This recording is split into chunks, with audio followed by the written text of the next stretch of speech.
ಕೋರ್ಟ್ಗೆ ಹಾಜರಾಗಿದ್ದಾರೆ ನಟ ದರ್ಶನ್ ಅನ್ನೋ ಮಾಹಿತಿ ಸಿಗ್ತಾ ಇದೆ.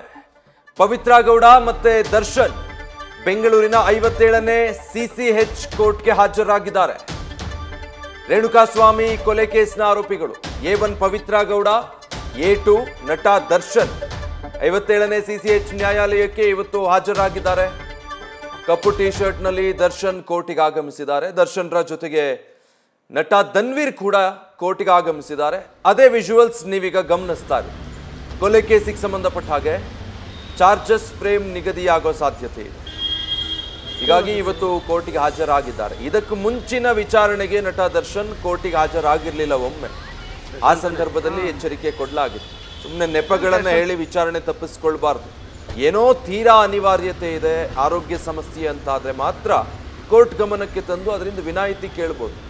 ಆದರೆ ಅದನ್ನೇ ಒಂದು ಅವಕಾಶ ಮಾಡ್ಕೊಳ್ಬಾರ್ದು ವಿಚಾರಣೆಯಿಂದ ತಪ್ಪಿಸ್ಕೊಳ್ಳೋಕೆ ಅನ್ನೋ ರೀತಿಯಲ್ಲಿ ಒಂದು ಎಚ್ಚರಿಕೆ ನೀಡಲಾಗಿತ್ತು.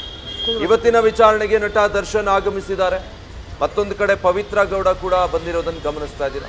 ಪ್ರತ್ಯೇಕವಾಗಿ ನಟ ದರ್ಶನ್ ಮತ್ತೆ ಪವಿತ್ರ ಗೌಡ ವಿಚಾರಣೆಗೆ ಅಂತ ಹೇಳಿ ಕೋರ್ಟ್ಗೆ ಹಾಜರಾಗಿದ್ದಾರೆ.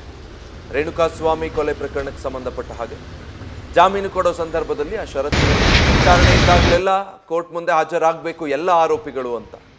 ಒಂದು ವೇಳೆ ತೀರಾ ಅನಿವಾರ್ಯತೆ ಅಥವಾ ಆರೋಗ್ಯ ಸಹಕರಿಸ್ತಾ ಇಲ್ಲ, ಮೆಡಿಕಲ್ ಎಮರ್ಜೆನ್ಸಿ ಇದೆ ಅಥವಾ ಮತ್ತಿನ್ನೇನೋ ಪ್ರಮುಖ ಕಾರಣ ಇದೆ ಅಂತ ಆದರೆ ಅದನ್ನು ಮೊದಲು ಕೋರ್ಟಿನ ಗಮನಕ್ಕೆ ತಂದು ಅದಾದಮೇಲೆ ವಿಚಾರಣೆಯಿಂದ ಹಾಜರಾಗೋದಕ್ಕೆ ವಿನಾಯಿತಿ ಕೇಳಬೇಕು ಅನ್ನೋ ಕಂಡೀಷನ್ ಇದೆ. ಈ ಕಾರಣಕ್ಕಾಗಿ ನಟ ದರ್ಶನ್ ಇವತ್ತು 57ನೇ ಸಿಸಿಎಚ್ ನ್ಯಾಯಾಲಯದ ಮುಂದೆ ಹಾಜರಾಗೋದಕ್ಕೆ ಬಂದಿದ್ದಾರೆ. ದರ್ಶನ್ರ ಪರ ವಕೀಲರು ಹಾಜರಿದ್ದಾರೆ. ಮತ್ತೊಂದು ಕಡೆ ಪವಿತ್ರ ಗೌಡ ಅವರು ಕೂಡ ಕೆಲ ಅವರ ಆಪ್ತರ ಜೊತೆಗೆ ನ್ಯಾಯಾಲಯಕ್ಕೆ ಹಾಜರಾಗೋದಕ್ಕೆ ವಕೀಲರ ಸಮೇತ ಬಂದಿದ್ದಾರೆ.